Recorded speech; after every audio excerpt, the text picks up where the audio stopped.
Well, my name's Marvin Nolan, date of birth, February the 11th, 1946.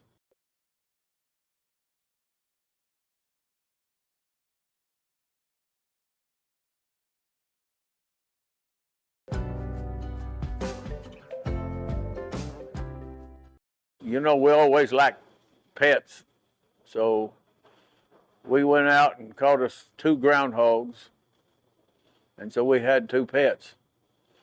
And I've had 2 beavers, but the beavers bit me right there in the finger, and I had to let them go because I thought I could train them, and they don't train too good. I had them on a leash, and they were walking, doing good, but then they'd cross. They one would go over there, and one go over there, and they'd cross. I'd pull them apart. We'd go a little further, and they'd cross again.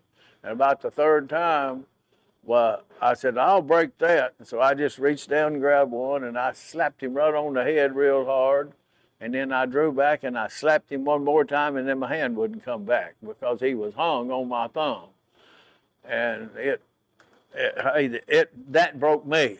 So I said, you know what? You're not made for this collar and chain. So guess where we're going? To the river. And so I carried him down by Mr. Charlie Crow. That's where the plantation's at down there now. That's where Dr. Charlie Crow lived. That house burnt not too long ago, or that building he lived in. So I went right down there and throwed him in the river. The old home place? That's the old home place. It's built right where that fire was. It burnt part of that place up, but it was, went right there. And then I guess another thing where, I mean, I wouldn't have got a whipping, but I guess my mother and daddy finally let me go fishing. I don't know how old I was. I wasn't very old. I still pull a wagon. And my mama said, well, now you can only fish from the bank, and you make throw lines. 3 to 4 hooks apiece, and that's all you can fish. And you can only fish, 2 or 3 lines, So I didn't have about anywhere 8 to 10 to 12 hooks maybe, but all I'd have out.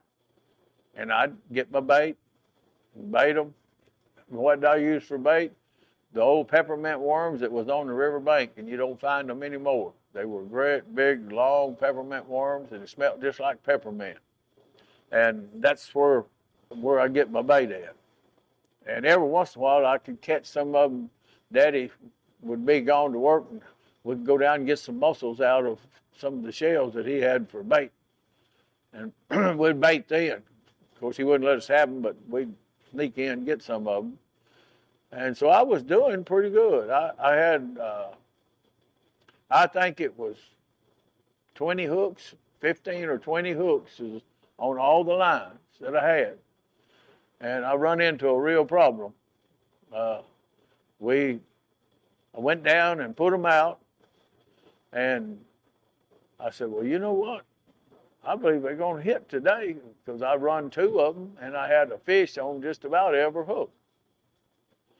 And the next thing I know, I went to the next one, and I had a fish on every hook.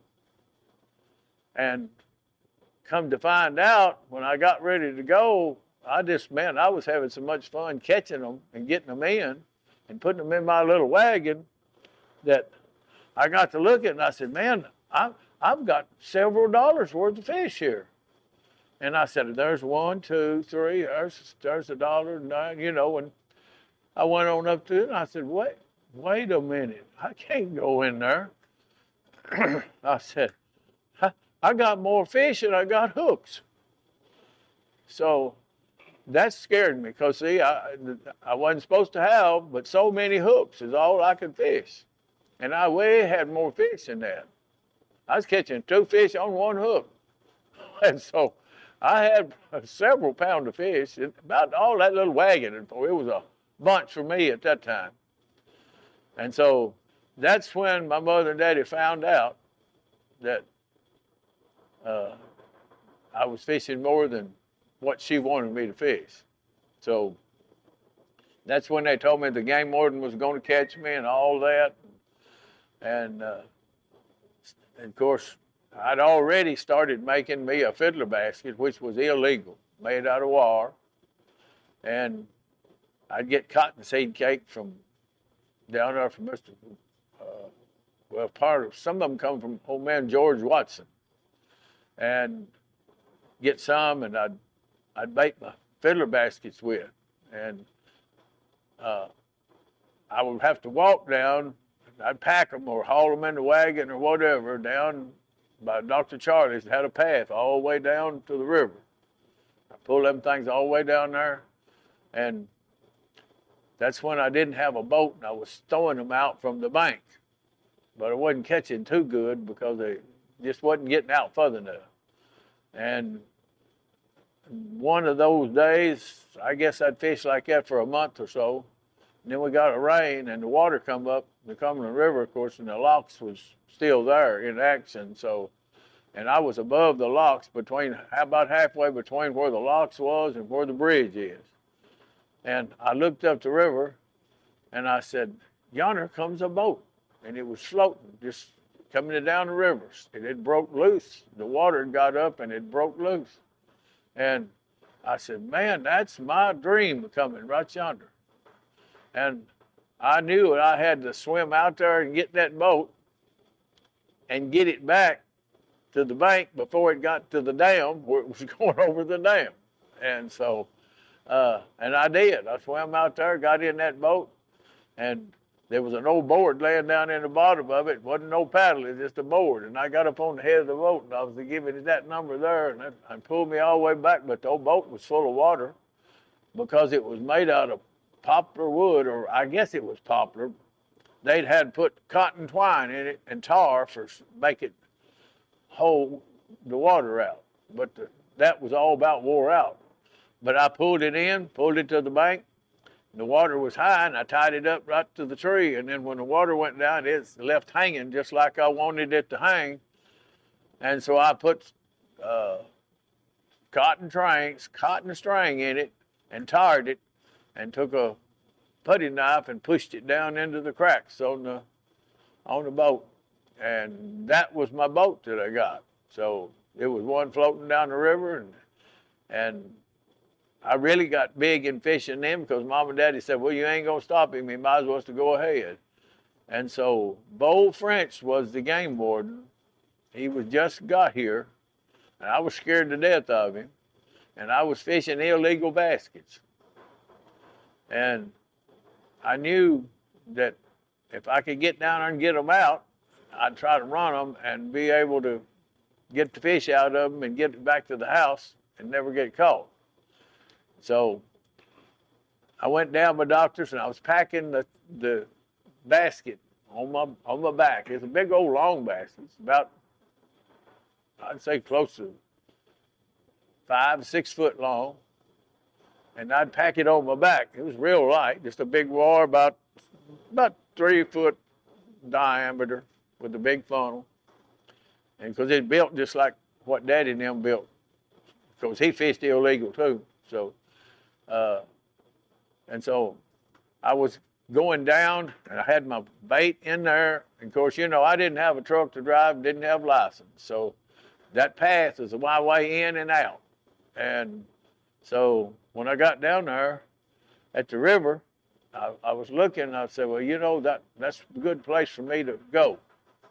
And so I got in my boat, got out there and put it out, put that net out, and I heard a boat coming somewhere up the river. I couldn't see it because I couldn't get out there where I didn't want it to see me with my fiddler net in the boat. And so I came back to the bank, and I said, well, I got to get my fiddler net out of that boat because if he comes down, I'm hung. And I said, so I was getting it out, and I could hear him coming on down the river. And I said, oh, no. So I said, I'm going to the house. So I took off running, packing the fiddler basket. When I went back up this path all the way close to where old Dr. Charlie lived, where the place is at now, and I was afraid he was catching me. I was afraid to look back. and I just finally just took the net and just pitched it off down in the ditch. And I just kept trucking. Boy, I could pick up speed then. And I got to the house and I outrun him. I guess that was a him. Now, I'm not going to say for sure it was, but I believe it was. But so that scared me from fishing a fiddler net for a while. But I went about 2 weeks and I said, you know, I can't stand it. I'm going to go back with that net. I'm going to go get my net.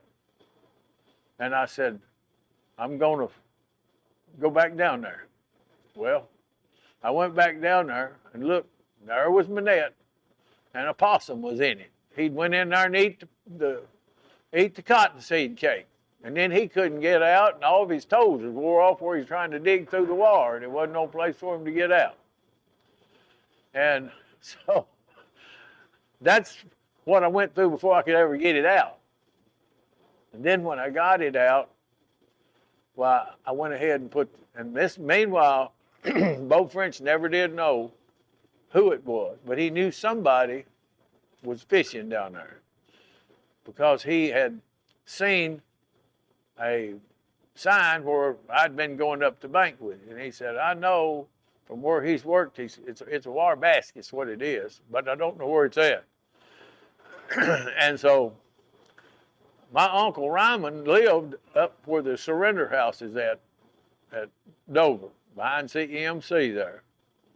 And he lived right there. And so I went down there one day and I was getting ready to go run my net when I got back to the house. And he told me, he said, boy, he said, I'm going to tell you something.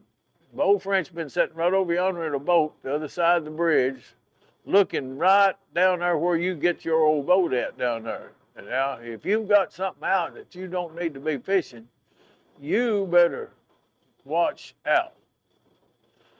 And so that scared me.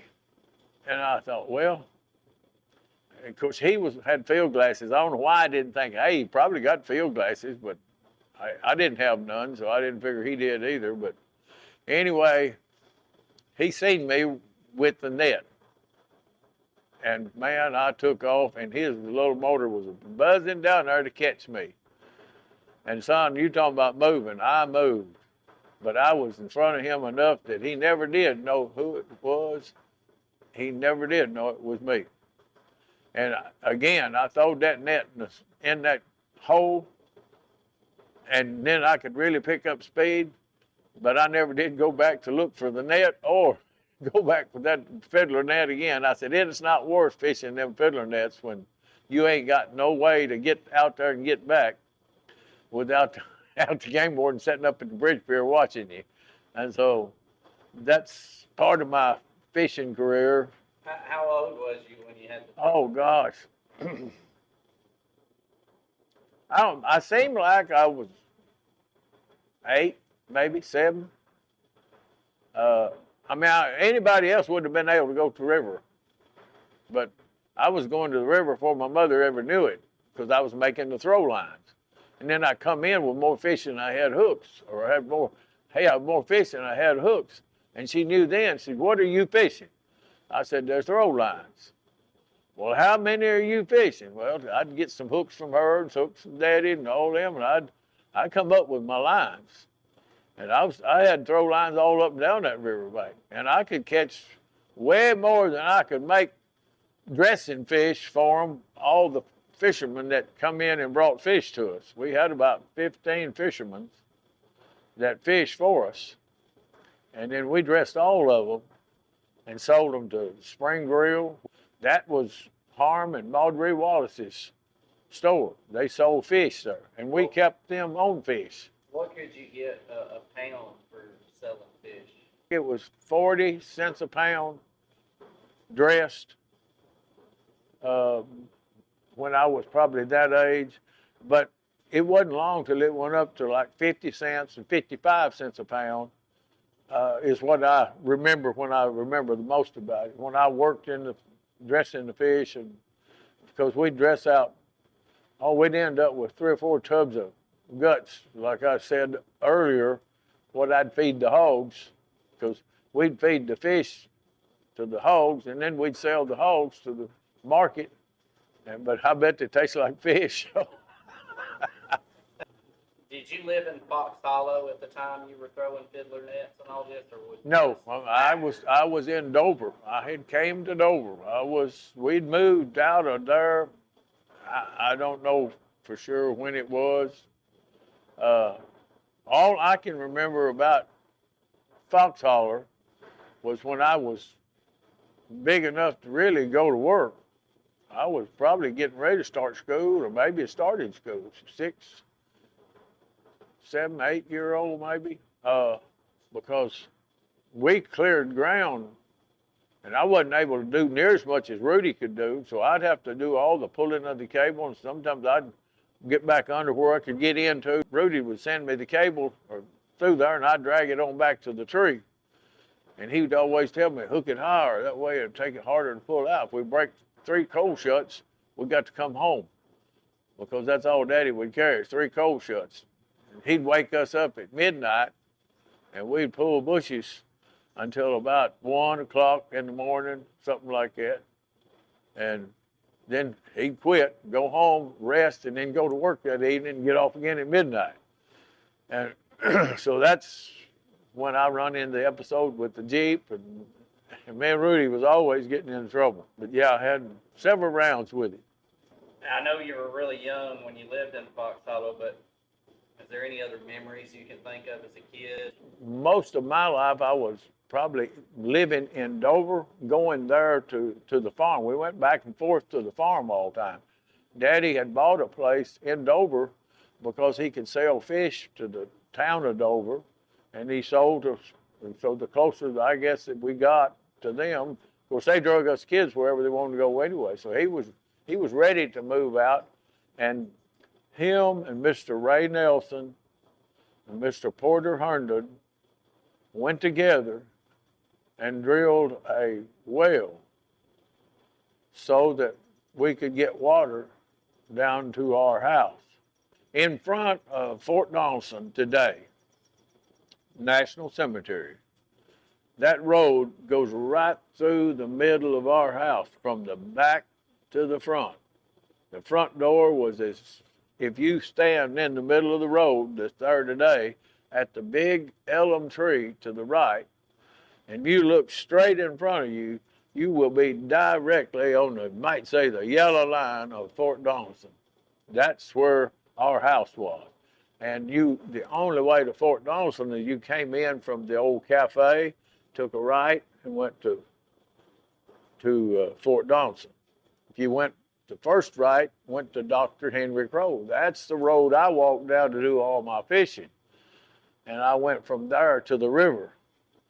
And I'd walk all that for. Right, we traveled to Fox Holler, and I have stepped every inch of it all over. All of those pine trees that are down there now, I set some of them, and the Boy Scouts, that I wasn't big enough to be a Boy Scout, but yet I went and set trees. As soon as I could get big enough to join the Boy Scouts, I joined the Boy Scouts. But I don't know how old you have to be to join them. I don't even remember, 12-year-old maybe. But I wasn't big enough. But I was packing seedlings and setting the trees. And when we go down there for the walk, there's 1 or 2 of them trees that's probably that big around. I'm gonna say I set them, or me or Rudy or one of us set the things, because that's where we put all the pine trees. That's in that area right there. So. Are you familiar with them renaming the Boy Scouts, the Scouts of America? No, I am not, until I think you told me they said they changed it. Yeah. But they changed everything too.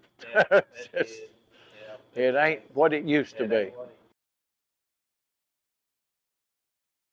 I used a boat to carry my father in where there was a spring when they lived in Fox Holler. 1937 was when they lived, and I think went back and forth to the spring, and and that's where they got their water at, back to the house.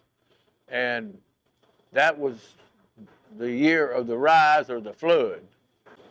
When I was older, and years after that, in the river here, we had a flood at Dover.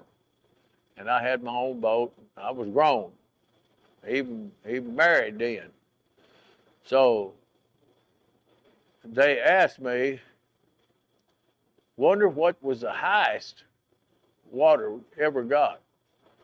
And I told them, I said, I don't know. I said, it's pretty high. And I said, I heard Daddy say something about if he could get to one spot, he'd find out, because he knew where the spring was that he got water from. And I said, well, let's go down there and get it, and get the boat, and we'll go. And so we took a boat and a chainsaw, and I'd saw them down. We'd just keep going up in the woods in the hot backwater until we got all the way up. He'd say, go over this way a little piece now. And I'd go over that way, and then right up here is where it was at.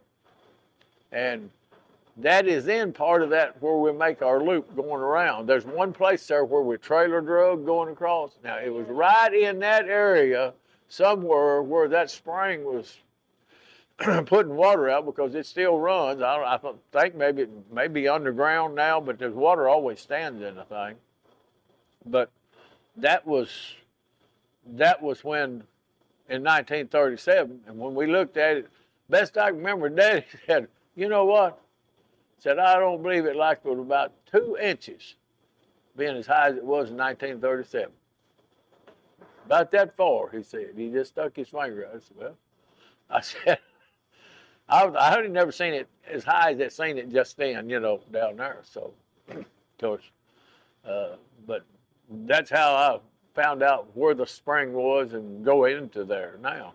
But Fox Hollow, where we camp out now, I've got a buy any can hanging down there, hanging on a piece of aluminum wire in an aluminum can. And every time I go down there, I look for it. And I've found it every time. It's still, and I hung it. And I was sitting in the boat when I tied the wire it on the tree. And the tree was about that big around then, just a young tree. It was right in the top of it, and I tied it on there. And that's been there ever since then. Nobody could get it. Nobody ever did look up at it, but it's been there all that time. And all the paper done rusted off. It was just an aluminum can with a piece of wire tied around it. And I'm the one who put it there. And I done it sitting in a boat. And I was looking, and it was probably 15 foot down to the ground. It was up in a lot of water. So I said, well, that'll always, as long as I see that, I'll know exactly where the water got to. So, and it's amazing to see it now. I always look for it every time I go down there to camp. From my understanding, Fox Hollow, when we go down the river on the Cumberland and we turn left and go back into the Fox Hollow, that used to be a field. That's where we done all the clearing.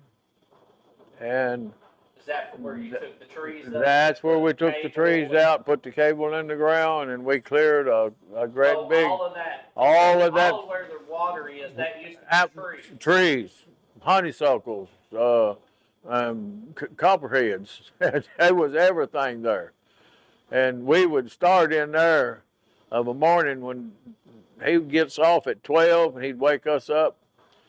And Mama would always fix us something to eat for breakfast, so we could take a break and eat down there. Of course, this is, and I'm people won't believe it, but anyway, Rudy and me, we got either sausage or bacon or something, cut out of the smokehouse or where you get it. Just we'd eat that, and they would fry it, and Mama would put that in a little lunch box, homemade lunch box. She'd first eat, and she'd take Daddy, and it was a regular old big coffee cup. And when she got through cooking and all that, she'd pour all the grease into that coffee cup. Put a piece of tin foil over the top of it and take a whole onion. And that was my daddy's lunch. And it would be nothing in the world. And I've sat and watched him eat onion, take the onion and peel off a big piece and run her through the grease and then start eating the onion and the grease. With me and Rudy, we was real satisfied. We got to meet. And so, but yes, he really did. And I told that to the lady when he had a light heart attack and they put him in the hospital, and I was staying with him.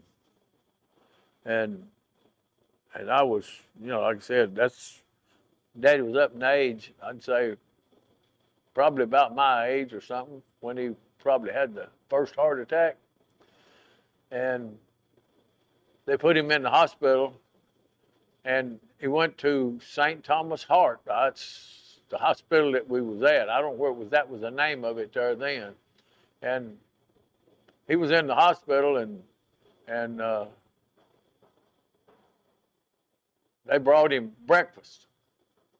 And I remember getting his breakfast out, and I said, "Here, Daddy, eat this breakfast." And he took a bite of it, and he just shoved it back on that tray and said, "I ain't eating that." I said, "What's the matter with it?" "Hey, man, that ain't worth a dime. Just try it." I said, "Well, hey, I've eaten stuff before. That's egg, man." So I got a piece and I bit into it, and it was pretty rough. And I didn't say much more about trying to pressure him to eat, but I did try to get him to eat it. He wouldn't eat it, and just kept pushing it back. And I said, "Well, wonder why that tastes so bad." And he said, "I don't know, it tastes just like sawdust." And I said, "Well, I don't know what sawdust tastes like," but I said, "I sure don't taste good." Well, that woman nurse, the head nurse, came in, and he was supposed to be eating his breakfast. Well, he wasn't eating. And he done told me, he said, "Hey, I'll tell you what I want. I want you to go down there, that store right over yonder," and we was on, I think, about the second or third floor of the hospital. He said, I want some greasy French fries and a hamburger, and I want a lot of grease on them, and I want you to go get it." And I said, "Well, I will in a few minutes." But anyway, she came in. He was telling me getting ready to go get it. She came in, and Daddy didn't say too much to her. She come in and said, "Well, how you doing, Mr. Nolan?" "Well, doing pretty good, I guess." And of course, I just sat there and didn't say nothing. And he said, "I got something I want to ask you." He says, "Where y'all keep the wooden hens?" And I said, "Oh, no, surely not. He's not going to start that."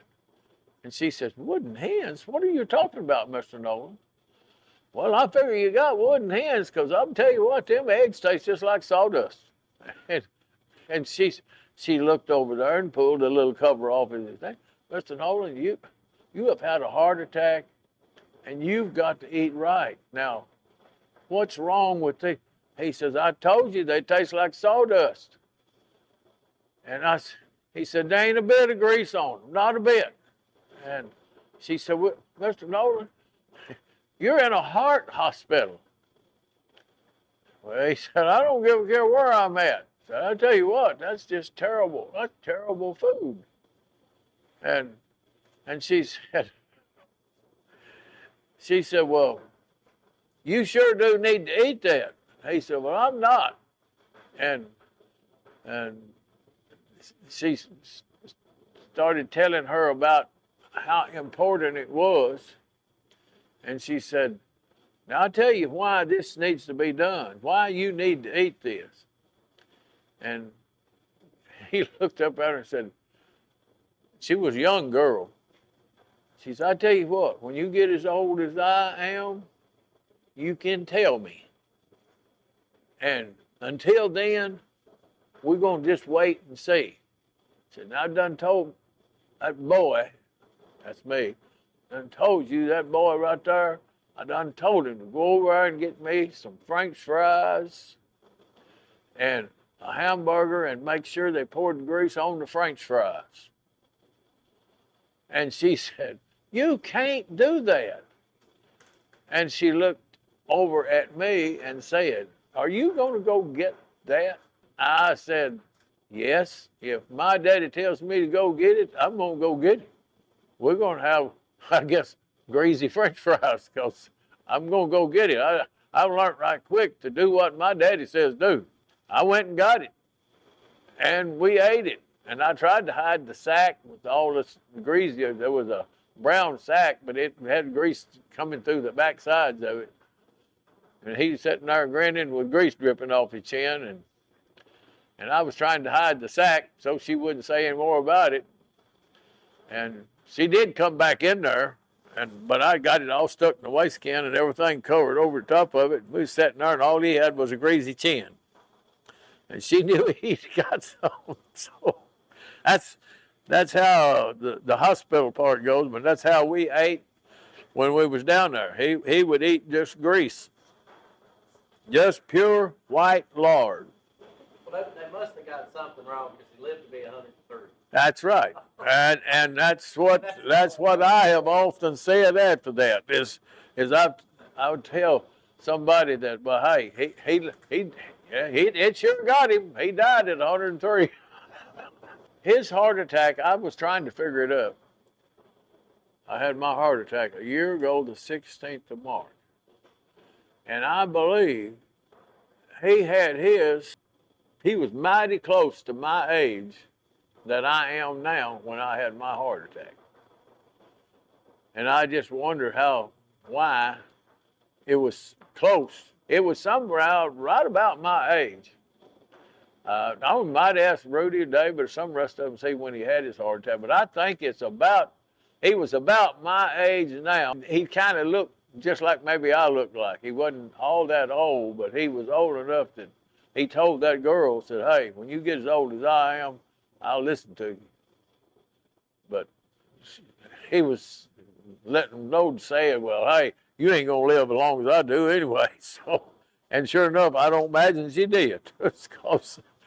Because he lived to be 103. After we cleared the trees up, then we started raising corn. And we done all of our gardening in there. We have a garden that was just right on the riverbank, and the row of beans is half a mile long.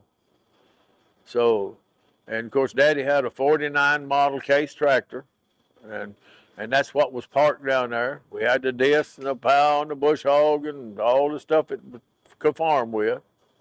We went over to the Kentucky Lake. They had moved a light off of one of the light poles that's on the Kentucky Lake, where they got cables around the light poles, and there's a flashing light on it with batteries on it. They moved that off and just left the cables around the poles and still tied together.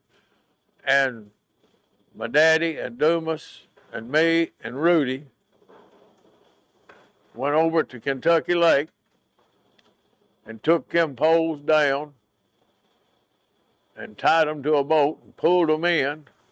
But they were so long and so big that we had to end up putting one end on the boat trailer and the other end on the bed of Daddy's old flatbed truck in order to get it from Kentucky Lake to come out Birch Creek Holler and down around, and went down there to drop the poles off for the poles to go across the creek to where we would run backwards and forwards across where we were clearing, where David got hurt at. So, and of course that's underwater now, but where we cleared was underwater. We'd raise corn. This happened, I guess I'll tell you something. I won't tell you no names, but we started farming, raising corn. Well, the only way to that was to going across them logs that we tore down out of the lake and brought down there to make a bridge. We put boards on it so we could get the tractor across the creek to the good spot to farm. It was good, rich ground, and the trees was gone, and we plowed it up and started farming it. And it was probably, I'm going to say, about like a football field. And it was just a spot going around it. Well, you know, had a road going, had to go down on the bridge and cross the bridge and up on the bank, and then you was up in that where the field was at. We planted corn there. And me and Rudy had some hogs at the house. We had to save some of the corn. Then we'd eat the roast ears. It was just regular old field corn. We'd eat roast ears out of that, make roast ears out of some of it. And then we'd feed the hogs some of it, which wasn't a whole lot because we fed mostly fish to them. We planted there one year, and me and Rudy had to go back down to hoe corn. And we had to take care of the corn. I don't know, we went down to see how it was growing. It done growed and had some roast ears on it. And we went back down to get some corn to bring to the house.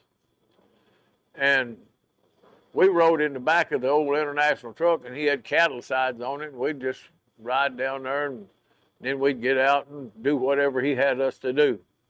And we were supposed to pick corn and bring it home, and Mama would put it up. Well, we went down to get it, and me and Rudy was riding in the back of the truck. We could see over the truck. We were sitting there watching, and we looked over there when we went down on the bridge, and then we come up on the bank. We seen a truck coming around the bank. And there was somebody just throwing roast ears everywhere and gray sacks plumb full of corn off over the bank, rolling off down the creek bank, and just kept on. Well, I won't say who it was, but he stopped, and of course we was learned not to say anything. You don't talk and interrupt grown-ups when they're talking. And they were talking, how you doing? Oh, doing fine, doing fine. Just thought we'd come over and get just a few roast ears, if you didn't mind. He said, oh no, go ahead, go ahead. And I said, well, I guess I better get on over here. They said a few words to each other, and then they left.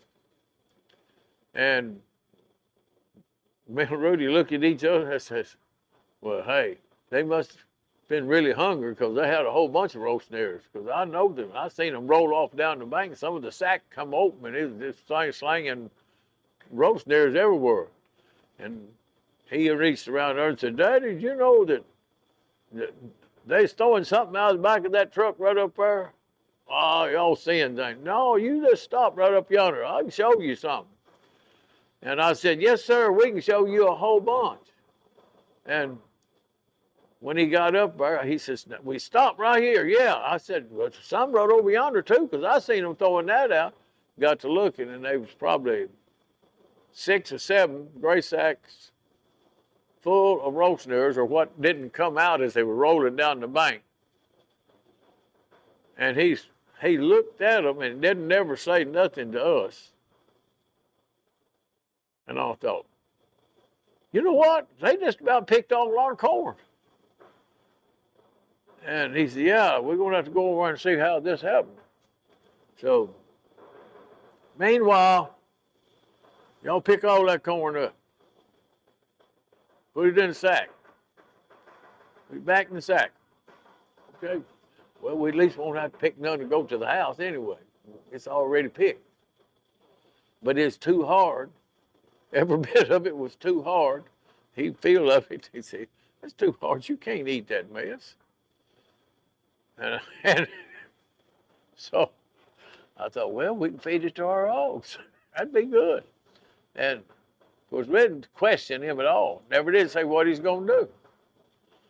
And we went over there looking at where they went. They had come up under the field. And like you said, now the river's over yonder on the back side. And the road and the only way to it is across that bridge. Well, when you cross the bridge, you go over there, and there's a down road where you just straddle it with the truck. You just rode over the corn. went all the way down to the far end of the field, and then turned and come about halfway up the field, and then turned, come right out in the middle of the field and picked in a circle. They picked all that corn in a circle. That was our field of corn, and they picked all them sacks full of corn. I'm gonna say it was a half of a pickup bed full of corn. And of course, that was what we didn't say anything else because we just stayed quiet. And well, Daddy got in the truck. Of course, when we headed home, I said, well, I guess we can feed this corn to the hogs maybe, or maybe we can eat some of it. You know, it was just some between, some too hard, some. And so all of a sudden I noticed him. We went right on by. I said, uh-oh, where we going? Well, he went to that man's house. He knew where he lived. And he went in, and so didn't go in. He got out of the truck, went in on the yard through the gate where they lived at, called his name and said, hey, I brought you something. And he said, boys, bring that corn up here. So me and him drug it up there. After we'd picked it up, put it back in the sack, pulled it up the hill, put it in the truck, carried it around. He said, now there it is. And said, I don't want to catch you back anymore. And I thought, well, we could have fed that to our hogs. So, but we didn't get to feed that to the hogs. And he told me, he said, there it is. I don't want to catch you back over there anymore. And we never did. We never did.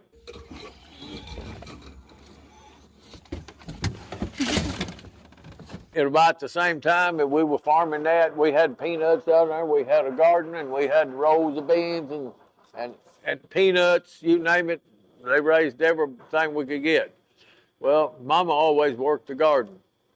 And so Mama and Daddy went down there. David wasn't big enough for school. And he rode down there, and he'd always ride the tractor with Daddy.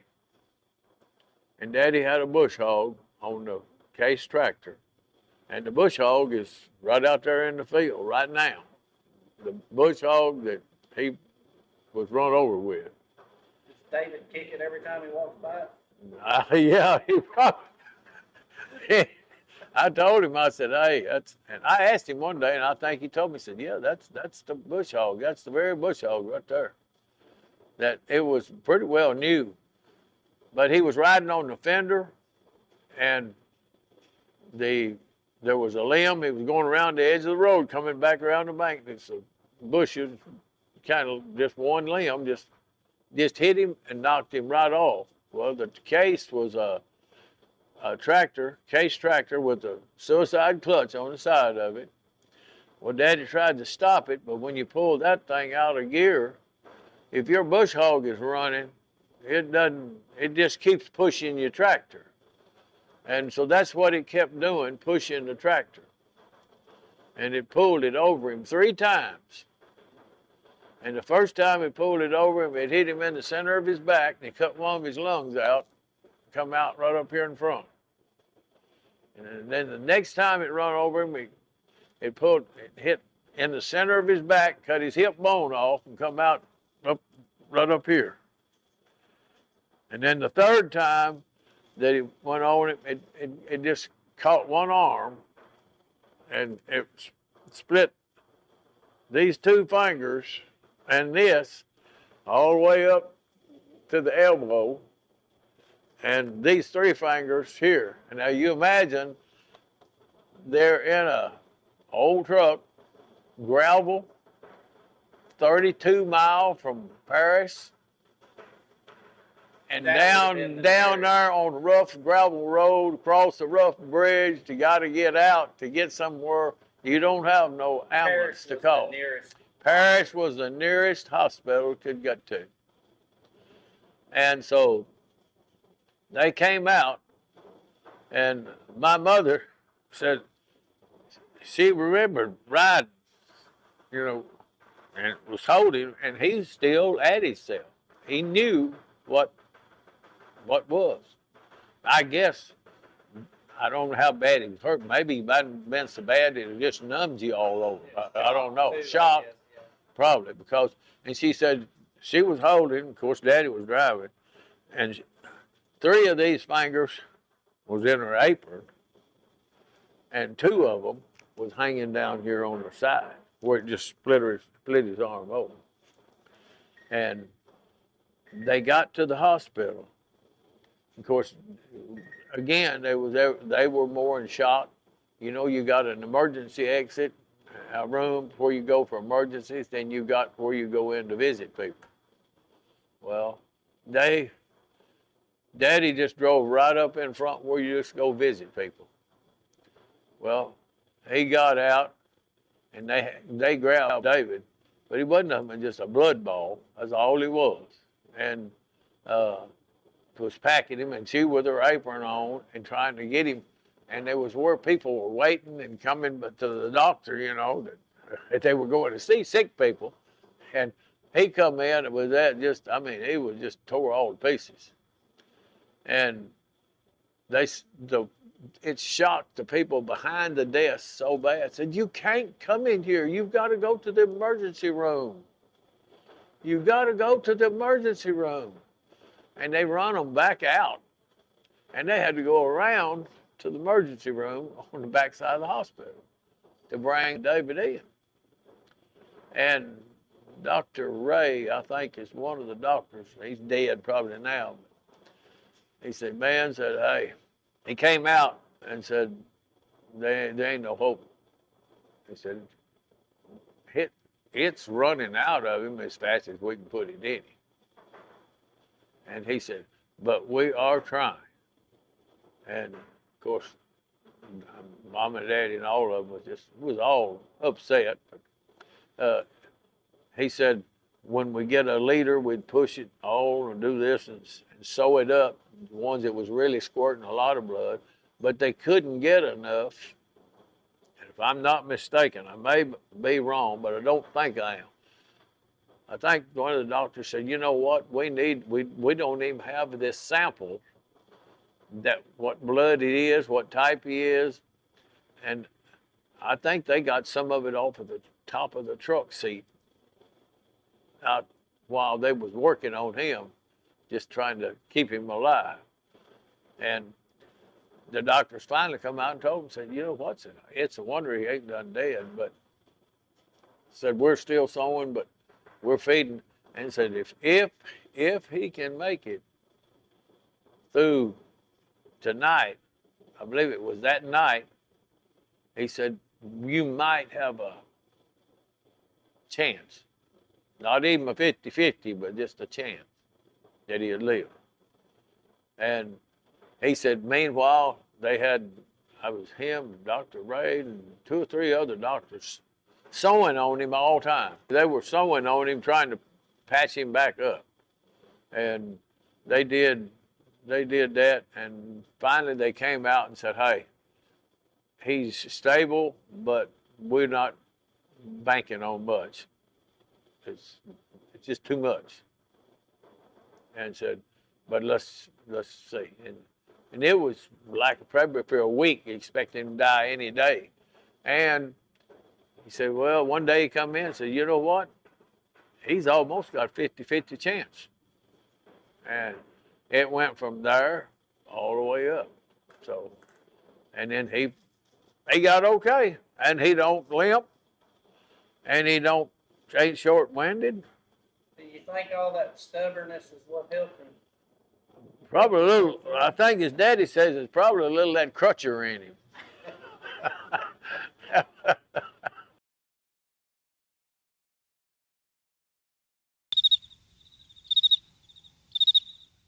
Mama was all excited about getting a new house that she had got built, but Daddy never would take her. She didn't have driver's license, and he never would take her when she was out working on it. We still lived up in Dover at the cemetery. The house that Will was building, he did finally come to my mother and told her, said, I can't get him to even come tell me what kind of floor he wants. He said, just build me a house. Build me a house. Well, what color brick you want? I don't care. Give me some brick on it. And so that's the way he wanted to do it. They had to run him down to every fight. And of course, Mama got mad and she wanted to have this cabinet and that cabinet and built, you know. And I can remember that being a real corker for Mama and Daddy. You know, that's when I hear quite a few arguments about it. Daddy said, well, hey, it's better than what we got. It don't make no difference. It's better than what we got.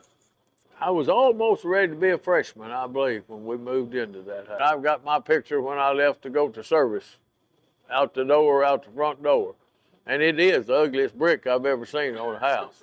So I'll have to go along with Mama. He sure didn't, and you know, it was some brick that they didn't want, they couldn't sell. So it was ugly brick, on pink brick. Now, is the same color brick still on it? Yeah, same color brick, but it's still there. If you want to see them, you go there and look at them ugly bricks. They're ugly. We'll definitely have and guess what? I'm the owner of them now. Me and Marty's the owner of them. We got them ugly bricks.